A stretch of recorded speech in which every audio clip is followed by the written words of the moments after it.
Hey all, it's Ian McDonald, the Sports Card Side Hustle. I wanted to hit you with a few topics this week. This is episode 6, we're kicking off. Just wanted to start off reminding you guys that we're affiliated with the Best Damn Sports Card group on Facebook, so please don't be afraid. Go check us out there. We're about to cross 1,000 members, and we're not that old, but we've had a lot of good games going on there, good rips, good giveaways, chaser racer, different ways to attain the hard-to-get cards. I'm also variety trading cards on eBay and Instagram. So please check us out. So 3 topics I wanted to hit. I'll tell you, I'm going to take a look at the top hustle plays being Jacob Eason and how to play Jacob Eason right now. It might not be what you expect, but I'll go over him. I'm going to compare, as a second topic, Select and Prizm, and is that gap closing? And just kind of bring the attention to that in the market and whether we should keep an eye on those. And then I'm going to take a look at a few polls that we've done just to kind of gauge the market and where we at as far as what sport are people collecting the most, what grading companies are those using the most. Just a quick look from that we started to take in that Best Damn Sports Card group. Okay, so July 31st, we're a couple days late with our 6th episode. We do have the National going on. I want to mention that we'll have a lot of footage put together from the National. Some guys from our group that are down there. Look forward to hearing all their details back from the group, what's going on there, etc. So that'll be coming in the next week. But for now, let's kick off this week. Let's take a look at Jacob Eason. So the big news is in the last few days, it's become evident that Carson Wentz might be out for an extended period. They're saying indefinitely. So who knows if he'll play this year, if this is just till early in the season, if he's out till middle of the year, end of the year. But it's enough to get the hype going and talk about Jacob Eason. And I'm going to have a different take on this than I think most would. Although I've already seen people giving similar recommendations. But if you go to look at the data, here we are in Sports Cards Market Movers app. And it's hard to find data, to be honest. There's not a lot of sales. So we're going to take a look at the cards they've populated. And that is kind of my gripe lately, is that there seems to be some overlooked players in Sports Card Market Movers and Card Ladder. So this is his 2020 Prizm Football Silver. We checked Raw, PSA 9, BGS 9.5, and PSA 10, and you can't find any of those except for Raw and I believe it's a PSA 10, right? So no PSA 10s, I think, since the injury. This was on about the date of the injury before the news was really out. It could have been the end of an auction. They've been going for a while, and that did get 217, and there was a PSA 10 for 280 back in early June. But if we look, Jacob Eason had already been getting some more talk lately. It's debatable as to why. So he had made progress from about $10 or $15 for Raw up to $40. But he was sitting steady down at $40.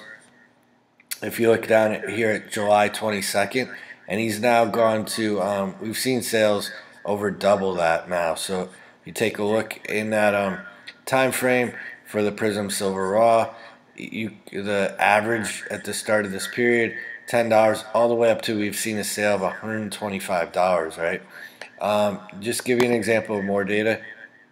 Really no change, or can't find any enough sales or data for any of the autographed versions of the 2020 Optic Football, and that's all the data that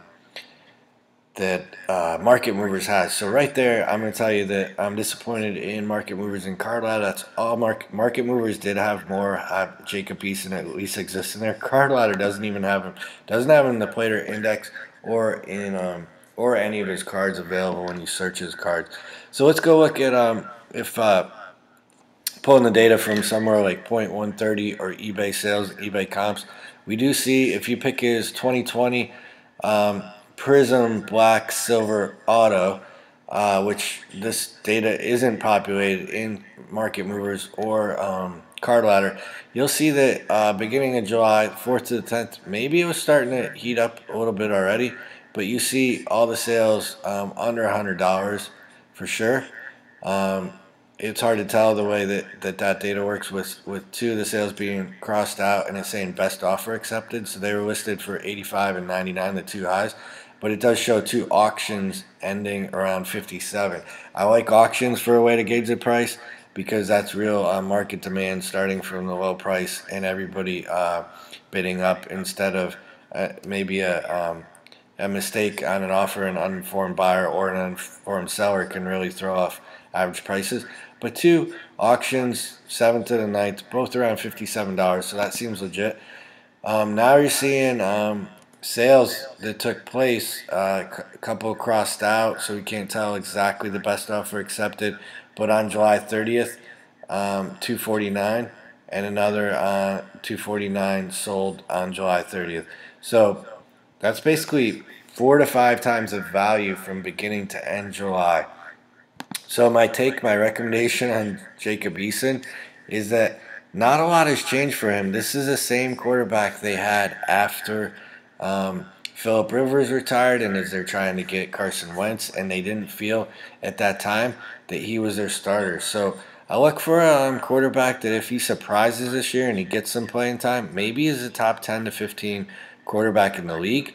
But it's going to be hard to go up from here too much, at least in the very near term, based on his current price. Okay, so personally, if you're in it more for the collection than the flipping or the investment or the profit, it's still a chance for you guys to sell and take those profits and buy back more of the guy you like and love to collect soon. If you're able to sell a card like this auto for $250 in the near term, and you have a good chance of them going back into the $50 to $150 range pretty soon.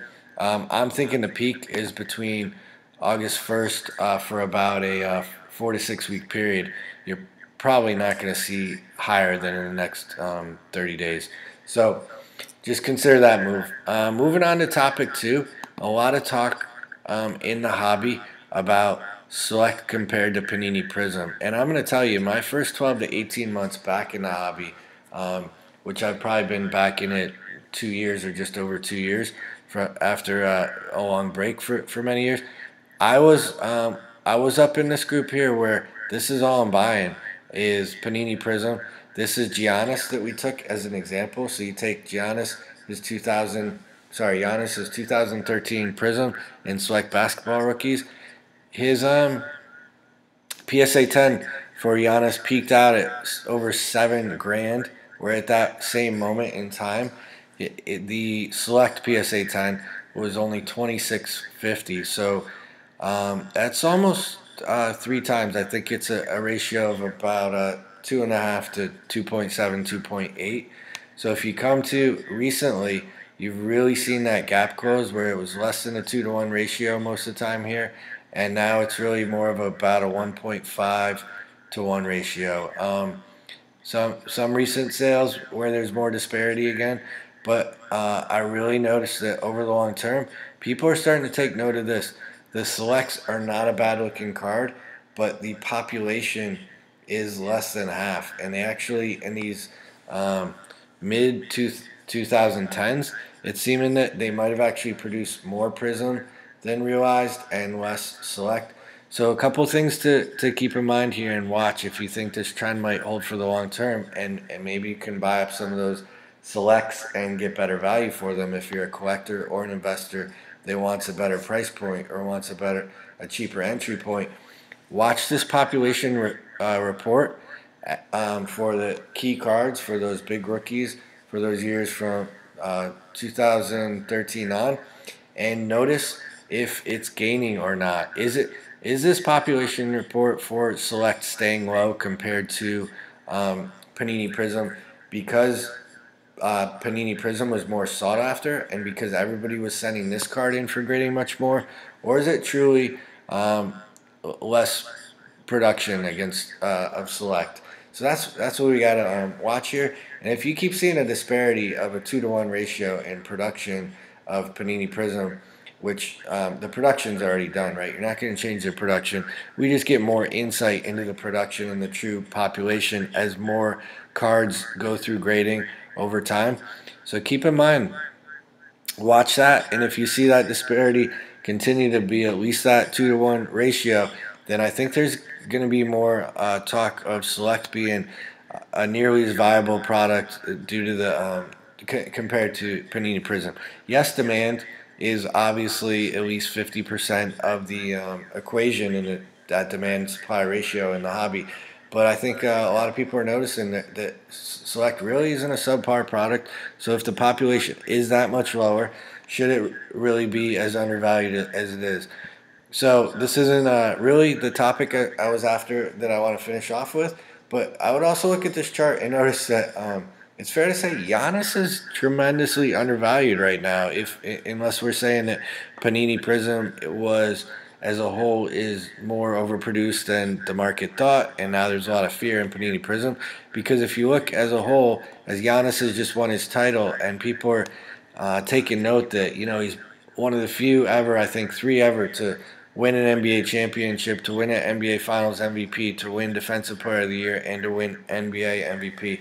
There's only like three guys that have done that. I think it's Hakeem and MJ. So there's no reason that a year after he had his price had gone over 7K that it should be under 2,500 for his Panini Prizm, or that it should have lost 60 to 70% of its value.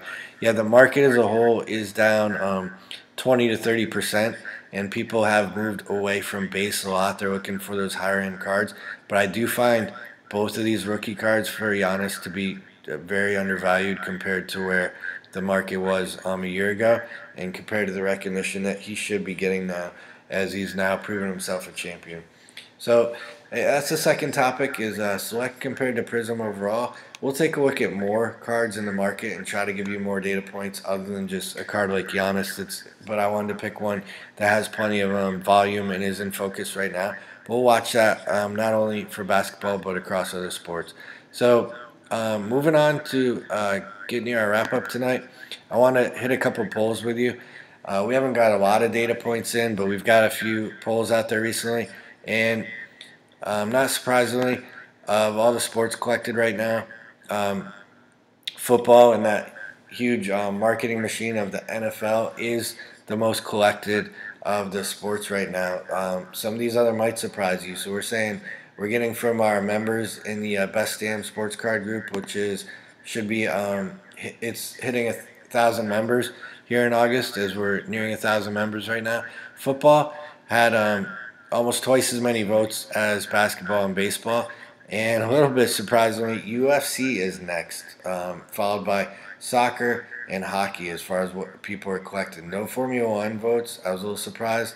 But this poll is very young, and we're going to keep it going and try to get a little more attention and data points to it.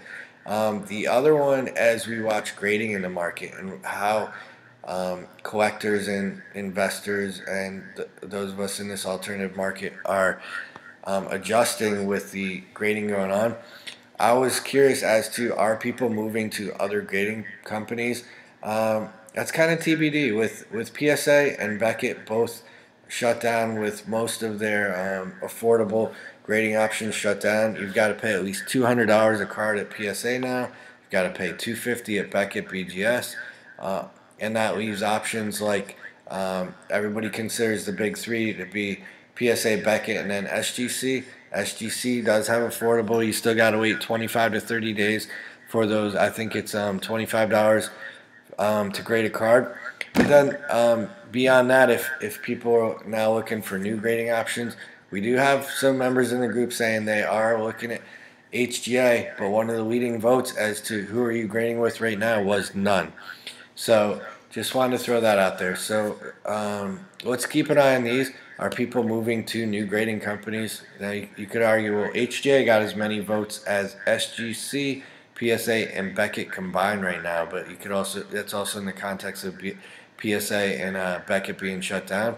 So let's continue to watch. Is HGA a viable grading source? I've been using them for a certain certain values of cards. I did do a whole episode topic on grading strategies, and I covered actually these four: BGS, PSA, SGC, and SGA, and why I would use them and when.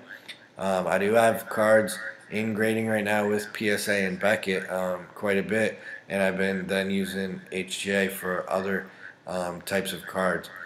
So thanks for joining us tonight. Did want to mention this is we're coming to the end of the national this week. We're not ignoring that. We do have some members out there. We're starting to hear a few things back about the national, and we've got some video coming back from the national, and we'll give some of the highlights, let you know what we heard and learned from the national in the next episode, which we'll get it to you a little bit quicker as this one was 2 days late. Um, uh, and I appreciate everyone's time. Thanks for listening. Have a great week coming up. Bye all.